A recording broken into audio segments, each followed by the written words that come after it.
Bonsoir à tous. La Cour pénale internationale CPI a suspendu mercredi soir la remise en liberté de Laurent Gbagbo après un appel formulé par le procureur. L'ex-président ivoirien avait été acquitté dans l'après-midi d'accusations de crimes contre l'humanité. Les 5 juges de la Cour d'appel se prononcent ce jeudi 17 janvier. Troisième édition de la conférence internationale sur l'émergence de l'Afrique ce jeudi dans la capitale sénégalaise Dakar. Le Premier ministre ivoirien Amadou Gon Coulibaly représente le chef de l'État. Le thème de cette conférence internationale est émergence, secteur privé et inclusivité. Elle porte d'une manière générale sur les conditions de la mise en place d'un secteur privé national et régional fort, le concept des champions nationaux et les moteurs de croissance. Le gouvernement ivoirien, dans sa logique de plan social, porte un regard particulier sur l'entrepreneuriat des jeunes. Des mesures fiscales ont été mises en place pour soutenir les jeunes promoteurs de projets. Mahama Traoré. Pour sa rentrée fiscale, Sié Ouattara, directeur général des impôts, dans un langage moins technique devant des hommes et femmes des médias, a décrypté les nouvelles mesures fiscales. 21 mesures fiscales sur les 36 que compte l'année fiscale de la loi des finances 2019 ont été passés au peigne fin. Au cours de l'année 2018, nous avons connu quelques contentieux avec les entreprises du secteur qui ont estimé, à tort ou à raison, que les activités qui n'étaient pas directement liées à l'opération de téléphonie ne devraient pas être soumises à la taxe. Alors que dans l'entendement de la Direction générale des impôts, même l'activité de transfert d'argent se réalise à travers l'outil de téléphonie.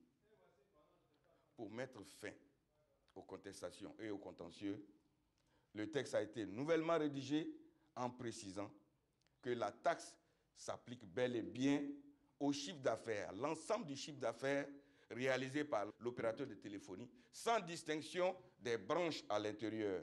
L'année fiscale 2019 est rentrée en vigueur le 2 janvier dernier. Il comporte les mesures de soutien aux entreprises, de renforcement des moyens de l'État, des mesures à caractère social, de rationalisation et de modernisation du dispositif fiscal, ainsi que des mesures d'ordre technique.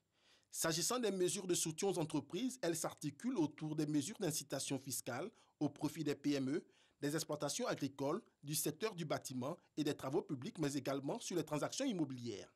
Pour les mesures à caractère social, un crédit de TVA compris entre 25 000 francs et 50 000 francs CFA a été instauré pour les entreprises qui accueilleront des stagiaires en leur sein.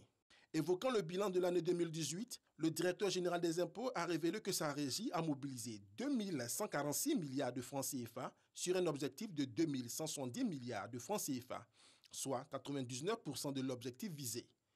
L'impôt foncier, quant à lui, a mobilisé 99,5 milliards de francs CFA sur les 100 milliards attendus.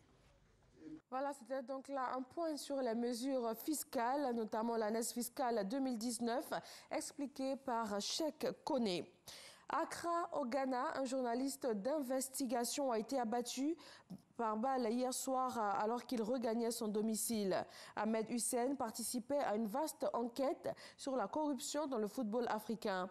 Il faisait partie de l'équipe de reporters infiltrés dirigée par le célèbre journaliste Anas Aremeyao Anas, qui apparaît masqué pour protéger sa sécurité. C'est lui qui est à l'origine l'année dernière d'un documentaire sur des matchs de football truqués au Ghana.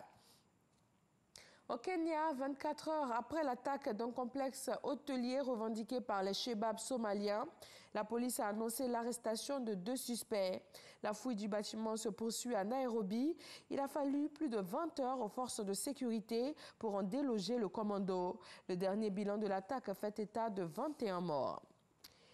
Le bâtonnier du barreau israélien a été placé en résidence surveillée. Ephraim Navé a été arrêté hier. Il est soupçonné d'avoir cherché à négocier des faveurs sexuelles avec 2 femmes au moins en échange de soutien au sein du comité de nomination des juges. Et puis, dossier Brexit, la première ministre britannique Theresa May poursuit ce jeudi ses tractations pour dégager un consensus.